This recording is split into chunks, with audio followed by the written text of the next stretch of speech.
6월 29일 월요일 에바다교회 오늘을 여는 말씀 함께 보도록 하겠습니다. 하나님께서 오늘 우리에게 주신 말씀 열왕기상 18장 30절에서 40절까지의 말씀입니다. 구약성경 548쪽 열왕기상 18장 30절에서부터 40절까지의 말씀입니다. 함께 읽겠습니다. 엘리야가 모든 백성을 향하여 이르되 내게로 가까이 오라. 백성이 다 그에게 가까이 가매 그가 무너진 여호와의 제단을 수축하되 야곱의 아들들의 지파의 수요를 따라 엘리야가 돌 12개를 취하니 이 야곱은 옛적에 여호와의 말씀이 임하여 이르시기를 내 이름을 이스라엘이라 하리라 하신 자더라. 그가 여호와의 이름을 의지하여 그 돌로 제단을 쌓고 제단을 돌아가며 곡식종자 두세 알을 둘 만한 도랑을 만들고 또 나무를 버리고 송아지의 각을 떠서 나무 위에 놓고 이르되 통 넷에 물을 채워다가 번제물과 나무 위에 부으라 하고 또 이르되 다시 그리하라 하여 다시 그리하니 또 이르되 세 번째로 그리하여 하여 세 번째로 그리하니 물이 제단으로 두루 흐르고 도랑에도 물이 가득 찼더라. 저녁 소재 드릴 때에 이르러 선지자 엘리야가 나아가서 말하되 아브라함과 이삭과 이스라엘의 하나님 여호와여 주께서 이스라엘 중에서 하나님이신 것과 내가 주의 종인 것과 내가 주의 말씀대로 이 모든 일을 행하는 것을 오늘 알게 하옵소서. 여호와여 내게 응답하옵소서. 내게 응답하옵소서. 이 백성에게 주 여호와는 하나님이신 것과 주는 그들의 마음을 되돌이키심을 알게 하옵소서 하매 이에 여호와의 불이 내려서 번제물과 나무와 돌과 흙을 태우고 또 도랑의 물을 핥은지라. 모든 백성이 보고 엎드려 말하되 여호와 그는 하나님이시로다. 여호와 그는 하나님이시로다 하니 엘리야가 그들에게 이르되 바알의 선지자를 잡되 그들 중 하나도 도망하지 못하게 하라 하매 곧 잡은지라. 엘리야가 그들을 기손 시내로 내려다가 거기서 죽이니라. 아멘. 오늘 우리가 함께 읽은 본문은 엘리야와 바알과 아세라를 섬기는 선지자의 갈멜산에서의 대결을 기록하고 있습니다. 누가 과연 진짜 신인가를 가려보자는 엘리야의 제안에 엘리야 한 명과 바알과 아세라 선지자 850명이 대결을 펼치고 있습니다. 본문의 앞선 부분에서는 바알과 아세라를 섬기는 선지자들이 제단을 쌓고 제물을 올리고 하늘에서 불이 내리기를 간절히 구하지만 아무런 대답도 없는 묵묵무답인 상황을 설명하고 있습니다.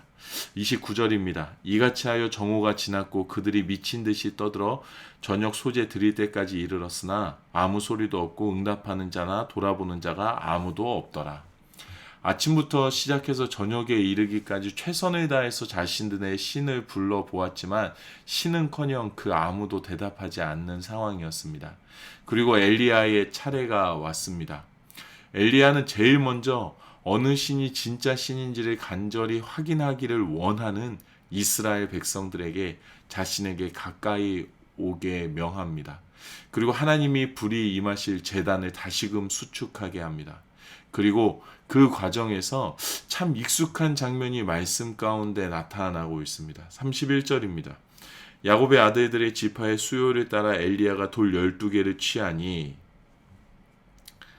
돌 12개를 취하여 세우고 그 돌로 제단을 쌓기 시작합니다.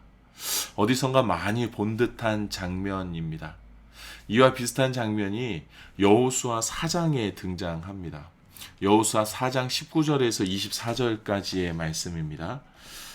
제가 읽어보겠습니다. 여호수아 4장 19절에서 24절입니다.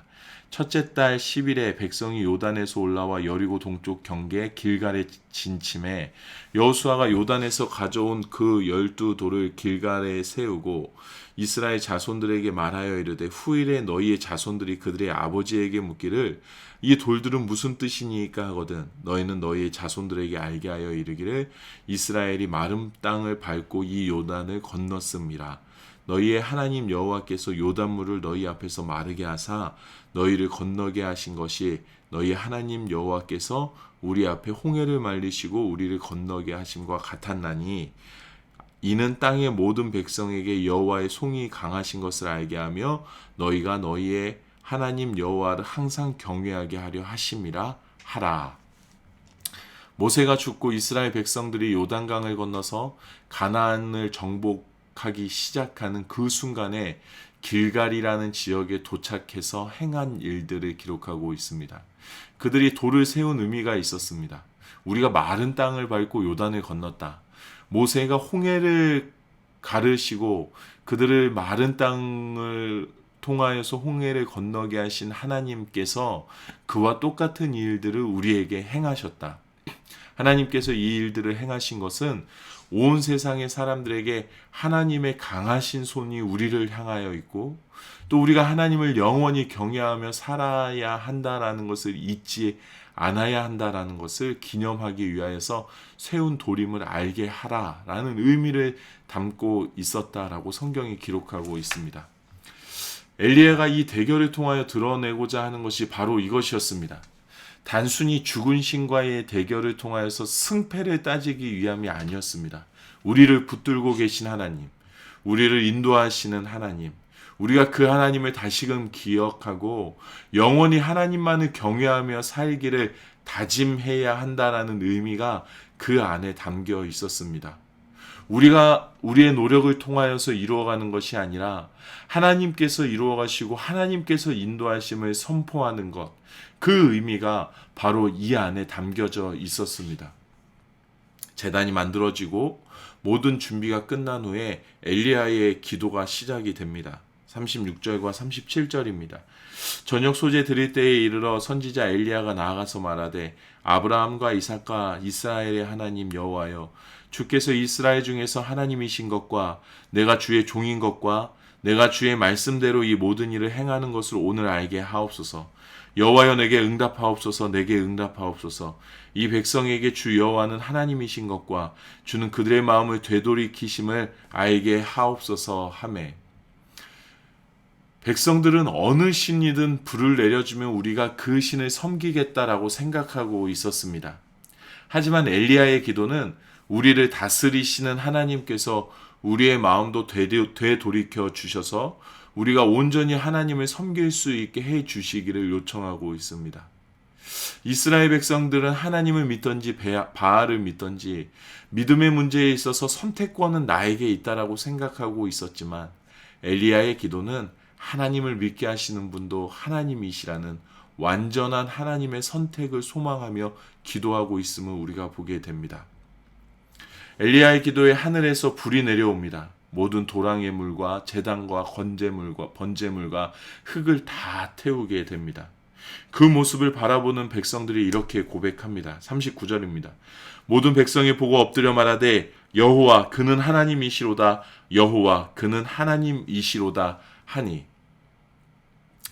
너무나 익숙해서 스스로 죽은 신이 아닌가 생각하며 우리의 믿음의 선택권은 나에게 있다라고 생각했던 이들이 여호와 하나님의 살아계심을 고백하며 하나님을 경외해야 할 것을 고백하고 있습니다.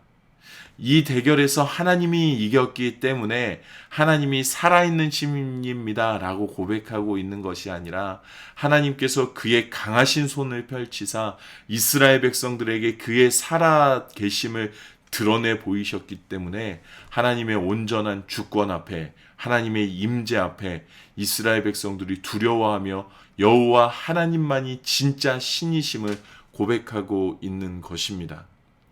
내가 구원을 받은 것, 은혜를 누리며 살아가는 것, 또 주신 은혜의 감사를 고백하며 내려주신 축복을 나누며 살아가고자 하는 것은 내가 이루어낸 믿음의 결과물, 신앙 성장의 결과물이 아니라는 것입니다. 하나님께서 우리 안에 믿음을 심어주시고 하나님만을 바라보게 해주시고 하나님의 마음으로 살아가게 해주셨기 때문에 또 그가 우리의 삶에 함께 동행하시기 때문이라는 것을 우리가 고백할 수 있어야 합니다.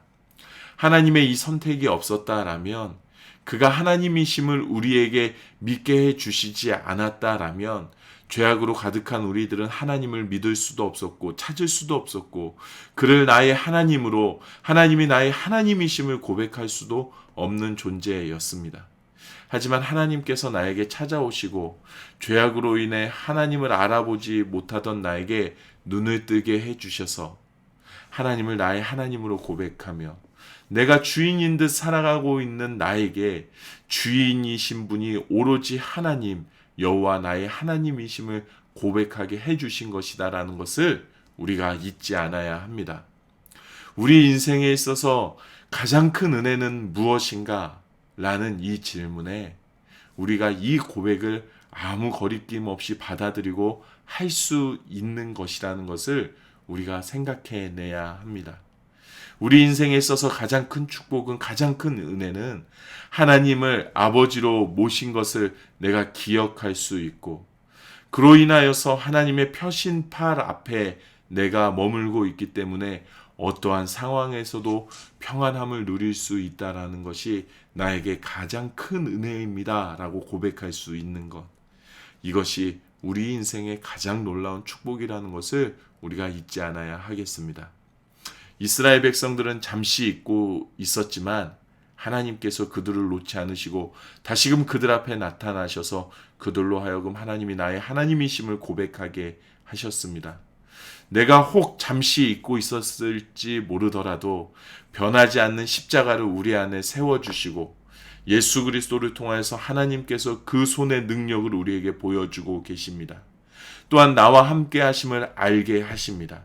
또 나와 함께 동행하시며 나에게 영원히 영광 받으시기를 원하시는 하나님의 그 마음을 잊지 않게 해주고 계십니다. 예수 그리스도의 십자가를 바라보며 하나님을 나의 하나님으로 고백하는 우리가 되기를 축복합니다.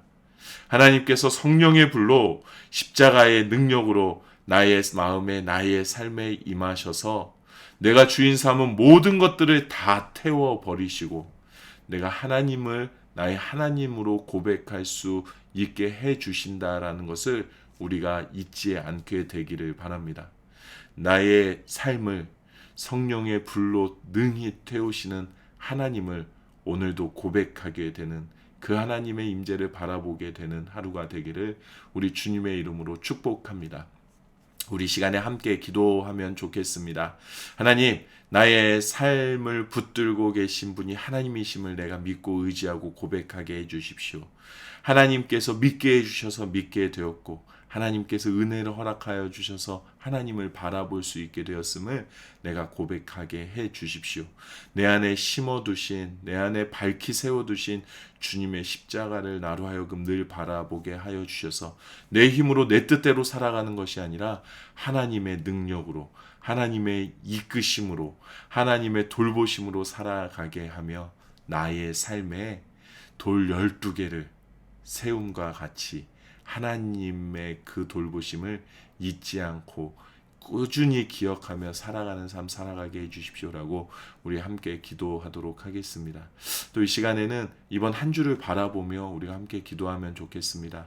우리 가정에 속한 우리 가족들이 한 주 동안에 어디에서 무슨 일을 하든지 그들이 살아가게 될 때에 하나님을 나의 하나님으로 고백하는 삶을 살아낼 수 있게 해달라고, 나 혼자 고백하는 것이 아니라 우리 가족이, 우리 가정이 함께 하나님의 하나님이심을 고백하며 하나님께서 붙드신 가정으로 이 땅에 세워질 수 있기를, 우리 가족들이 하나님의 인도와 돌보심 가운데 한 주 동안을 또 살아낼 수 있기를 우리 함께 기도하도록 하겠습니다.